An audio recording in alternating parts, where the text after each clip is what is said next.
Greetings and welcome to In the Loop Weekend Ag Talk, brought to you by Alphen Insurance Agency, the home of Policy Plus.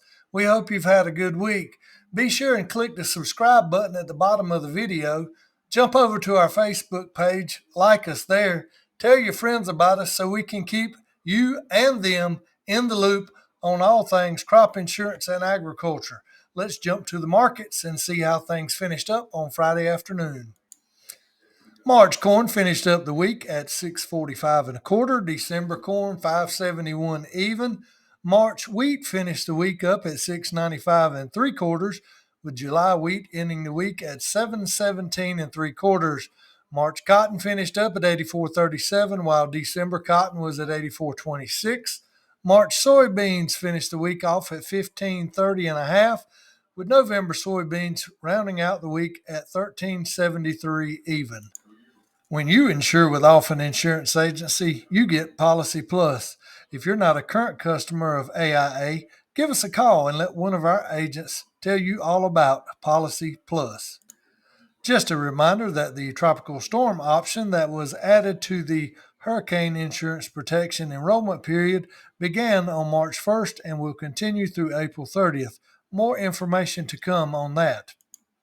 After many delays, the 5th annual Northern Wayne Plow Day is going to take place on Saturday, March 1st.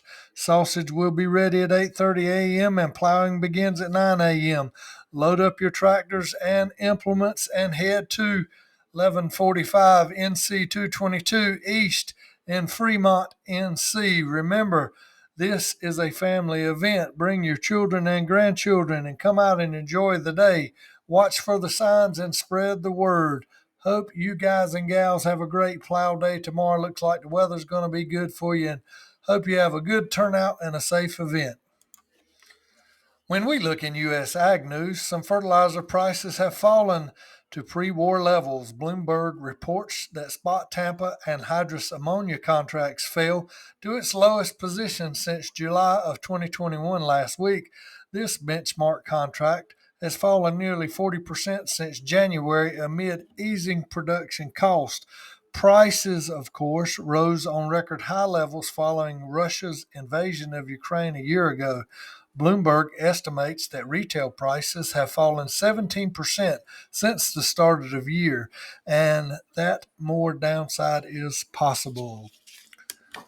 When we look at wheat, some states released winter wheat condition reports yesterday. The Kansas winter wheat crop is rated only 19% good to excellent.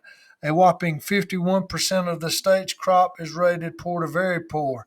Kansas is the top producer of winter wheat. The Oklahoma crop was rated at 36% good to excellent and 41% poor to very poor. Texas winter wheat rated 19% good to excellent and 49% poor to very poor. The Colorado crop rated 29% good to excellent and 30% poor to very poor. Drought conditions continue to plague the U.S. winter wheat areas. When we look at ethanol production for the week, U.S. ethanol production was up 5 million gallons week over week and brought production volumes above 300 million gallons on the week once again. It was also a strong week for gasoline demand and the highest volumes of the calendar year so far. When we look into exports, U.S. soybean export sales were poor last week. U.S. exporters sold only 13 million bushels of soybeans for delivery during the current marketing year in the week ending February 23rd. This was the lowest weekly print of the marketing year. U.S. corn export sales continue to be low. U.S. exporters sold 22 million bushels of corn for delivery during the current marketing year.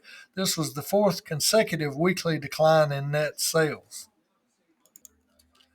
When we look into cattle numbers, the USDA reported that there were 11.7 million cattle on feed last Friday, down from 4% the prior year, in line with analyst expectations. U.S. new home sales rose to their highest level in 11 months. Purchases of new single-family homes rose 7.2% in January to 670,000. The December number revised upward to 625,000. The January number exceeded any Wall Street expectations. Still, January sales were minus 19.4% versus the same month last year. Mortgage rates declined in January but have risen since. On the flip side, home purchase applications fell to a 28-year low last week, while new home construction contracted for the fifth consecutive month. New home purchases account for only 10% of the market, according to Bloomberg. When we look at Argentina for a crop report, Argentina soybean production estimates are likely to be cut further. The Buenos Aires Grain Exchange said this week that 62% of the country's soybean acres are in a period of critical development and that hot, dry weather will continue to negatively impact crop prospects. Hot and dry weather persists in Argentina. Some argue that this has been the worst drought in 60 years. Just this week, temperatures have been in the 90s, with some areas reaching the 100-degree mark. Rainfall has been mostly absent. Only limited rainfall is forecast for key corn and soybean areas. The U.S. has targeted some Chinese companies with export restrictions. The Biden administration has added 28 Chinese companies to an entity list. Exports to the U.S. from these companies will be restricted. The administration believes these companies pose a national security threat to the U.S. The move comes amid increasing U.S.-China tensions. Officials from the U.S. and Russia held their highest level talks since the Ukraine invasion this week. Top U.S. diplomat met with Russian foreign minister on Tuesday of this week. AP reports said the discussion held on the sidelines of the G20 lasted only 10 minutes. There was no sign of progress regarding the war or U.S.-Russia tensions. This week on our Women in Agriculture focus, we look at the contributions of Ms. Lois Britt. She was the daughter of the late Perry and Ruby Jernigan Grady and the widow of Mr. Ralph Dick Britt. She received her Bachelor of Science in Home Economics from ECU in 1956 and her Master of Science degree in Adult Education in 1969 from NC State. She served 34 years with the NC Cooperative Extension Service, including 14 years as County Extension Director, the first woman in North Carolina to serve in that capacity. After leaving Extension in 1990, she worked until 2000 with Murphy Family Farms as VP of Public Relations and served as Special Assistant to the President of Murphy Brown LLC. Her career of service to agribusiness was extensive. She served the National Pork Producers Board of Directors, the NC Tobacco Trust Fund Commission, NC Agriculture Advancement Consortium, Rural Economic Development Center Board of Directors, and Executive Committee of NC Forum for Research and Economic Education. She was also a past president of the NC Agribusiness Council. Along with her service to North Carolina agriculture, she served on the University of North Carolina Board of Governors and was appointed the Chancellor's Board of Visitors at NC State. She served on the NC Agriculture Foundation Board of Directors and the College of Agriculture and Life Sciences Alumni and Friends Society Board of Advisors. She also served on the Board of Directors for the University of North Carolina Center for Public Television. She was a founding member of Duplin County Agribusiness Council, member of the Duplin County Outdoor Drama Board of Directors, and member of Mount Olive College Capital Campaign Committee.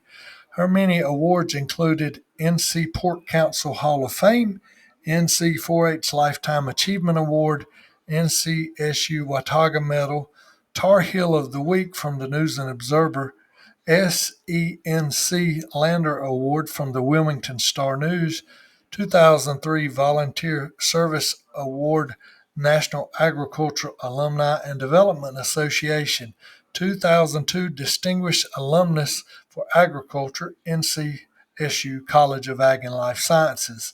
National Association of 4-H Agents Distinguished Service Award, Melvin Cording Service of Agriculture Award, the Order of Longleaf Pine Award, and Outstanding Alumni ECU. Miss Lois Britt will forever be known as a champion for agriculture. Her many years of service positively affected the lives of many. We're still reaping rewards from her hard work and dedication to agriculture and will for generations to come. We salute Miss Lois Britt, an outstanding woman in agriculture. That brings us to the end of this edition of In the Loop Weekend Ag Talk. We hope you have a great weekend. Thanks for tuning in, and thank you to all the farmers who help feed and clothe America. Remember, keep mental health a priority around your farm and your home. Make time for yourself and make time for others. And give us a call. We'll come to you so you can focus on family and farming. And if by chance you should decide to come see us, notice our new sign on the screen there. We should be easy to find. Just come past Tri-County Cotton Gin and you'll see us on the right on 1004 Summerlin's Crossroads Road. Have a good weekend and we'll see you next time.